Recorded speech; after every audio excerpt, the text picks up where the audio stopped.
Hey guys, so I used to live in this really crappy apartment and I was driving a car that was 30 years old. I told you about it. And when I moved into this house and I got rid of that car and I bought this one and I got that van over there, some of my friends started to notice that my income level was changing. And so they started to give me some weird feedback. Some of them would say that I just got lucky, or that my parents helped me out, or that I only got this level of success because of the way I grew up. So I want to talk to you about how I feel like I did it. And maybe those friends are right. Maybe I've had some advantages and that's put me in the position to be successful in business. But I feel like some of the biggest advantages I've had, they're open to everybody. And that is the ability to read and free time. Now, not everybody has those opportunities to be able to read or have the free time to practice what you're reading. But if you have those two things, I think your chances of being successful are extremely high if you do it the right way. So what I did was I started studying business, and I figured out that there are 5 key components to any business. That's providing value, marketing, sales, delivering value, and accounting. And I want to go into each one of those things and tell you how I learned about each of them. Now, the reason you want to study this is because every single business needs these 5 components. And if you want to start a brand new business, you need to have a plan for each one of these 5 categories. If you already own a business but it's struggling, then you can look at your business and figure out, well, which one of these 5 categories do I need to learn more about, or do I need to hire some expert people in or practice more? And you can really turn a business around just by focusing on making these 5 categories better. So the first thing was providing value.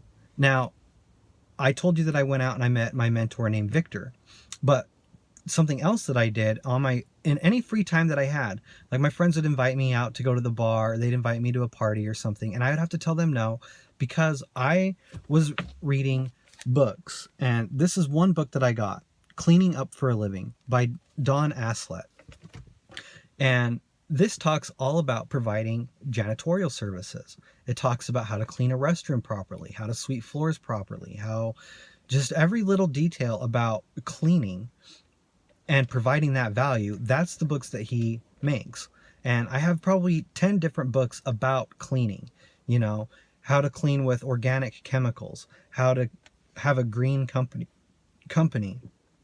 how to clean around your house and use everyday things like vinegar and baking soda.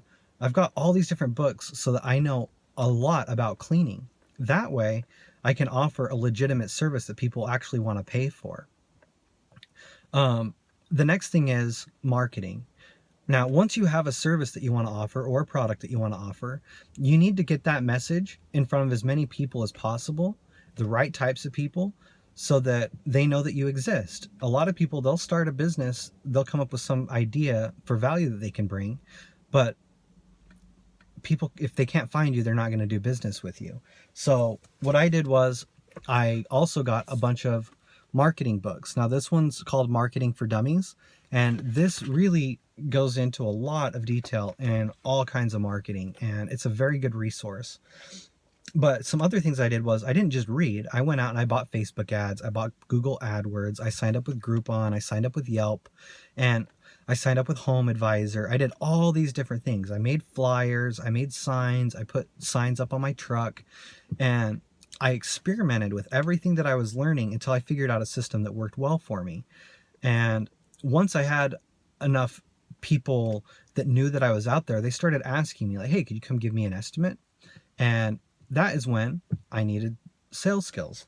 So one thing that I did was I got a bunch of sales jobs in my early 20s. I started off selling weight loss supplements on the phone, and I got really good at it.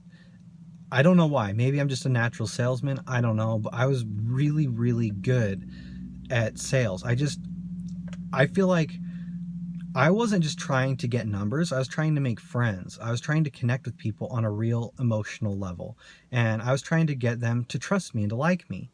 Now, not to manipulate them, but just because they're new people. And when you meet new people, you get new experiences, you learn new things, and it's interesting to meet new people. So I always valued the relationship more than the transaction. And that helped me out in that job. Now, I want to mention that because I also read this book, How to Win Friends and Influence People. This taught me how to be a good friend. And by being a good friend to people, then they're going to want to be your friend and they're going to help you with giving you different opportunities and stuff. And people buy from people they trust and people they like. So anyway, I got that job. I read this book. Then eventually I transitioned into selling cell phones, and I was really good at that. And once I topped out and I was really doing the most I could do, then I took a job in business to business sales.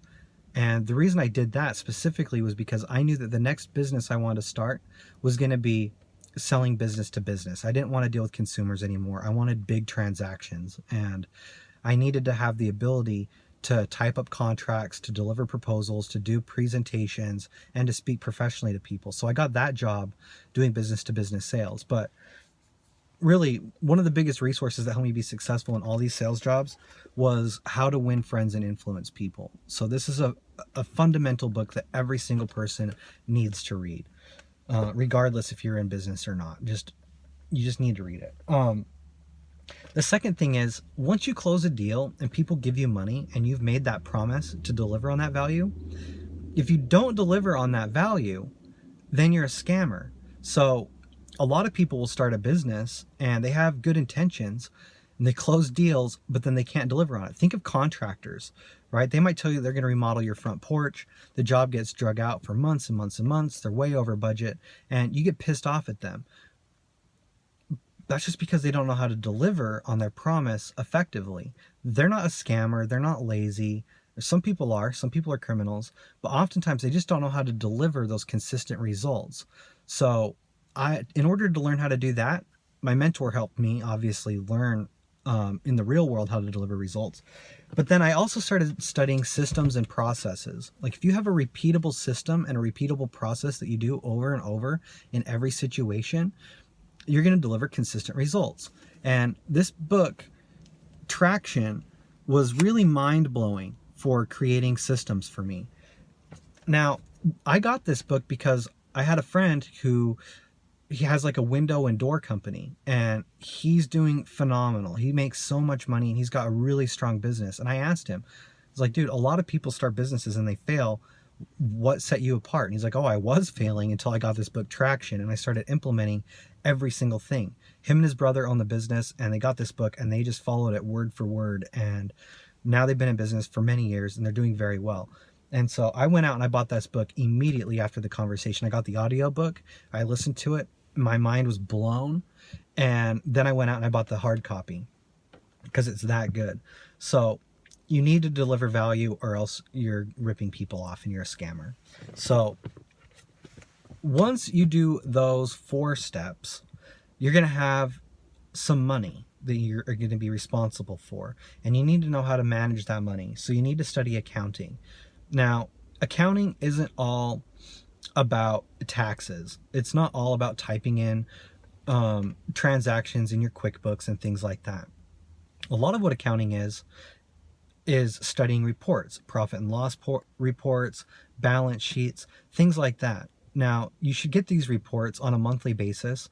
Some of these reports you need to be looking at on a weekly basis, but you need to know how to analyze these reports and take that information and use that information to kind of drive your business like a ship.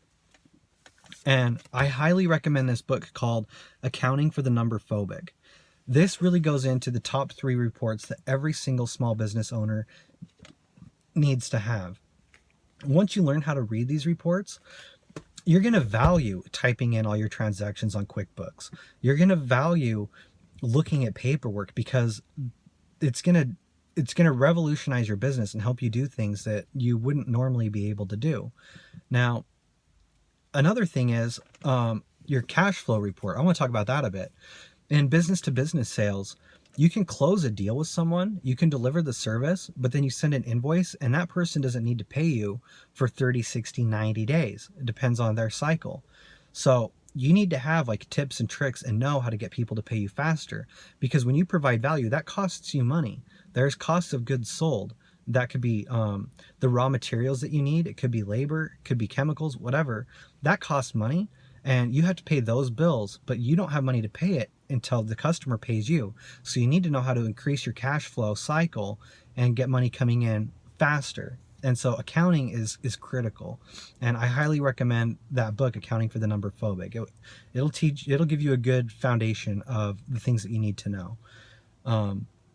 Anyway, if you ever get a business opportunity, you can use these 5 pillars of business and analyze that opportunity to figure out if it's a scam, if it's going to be successful, or whatever. If you might get invited to go to like some MLM party, do multi-level marketing, and you can figure out, oh shit, they're good at like making promises and stuff like that, but they never deliver on it. Or the value that they promised to bring, it's just not that strong, and it's a ripoff, and they just want more salespeople out there, because marketing and sales is where they make the money, not delivering on value. So people all the time, they ask me, especially now that I'm online and I make these YouTube videos, people send comments and messages to me all the time, like, hey, can you help me analyze my business? And I always help anybody. So if you want help, just let me know and I'll help you out. There's no cost or anything. I just like doing it. But really, all I'm doing is I'm just taking the information that I know about these 5 subjects and I apply it to any business. And I feel like I can find some big holes in people's business. So I'm not special. It's not that my parents taught me how to do this. I just spent all my free time listening to audiobooks, reading these books, practicing what I learned. And when my friends would invite me to go out to the bar, or they invite me to go away for the weekend, I would just have to tell them no, because I'm busy trying to run my business. And I'd be working, literally, there's some times where I would work 24 hours in a row. I'd be up all night scrubbing floors. Then I have to go out and do sales calls all day. And I have to push myself to get things done.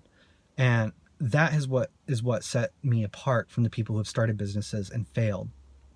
So anyway, I wanted to say this, and I wanted to make this video because if you feel like people are successful just because of special advantages they had growing up, or their parents, or whatever, or their environment, that puts you in a position that's going to hold you back in life. It makes you more of a victim, and it makes it seem like you can never be successful.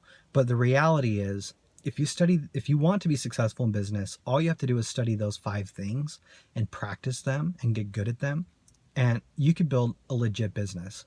Now, it's going to take a long time. It's going to take a really, really long time and a lot of failures.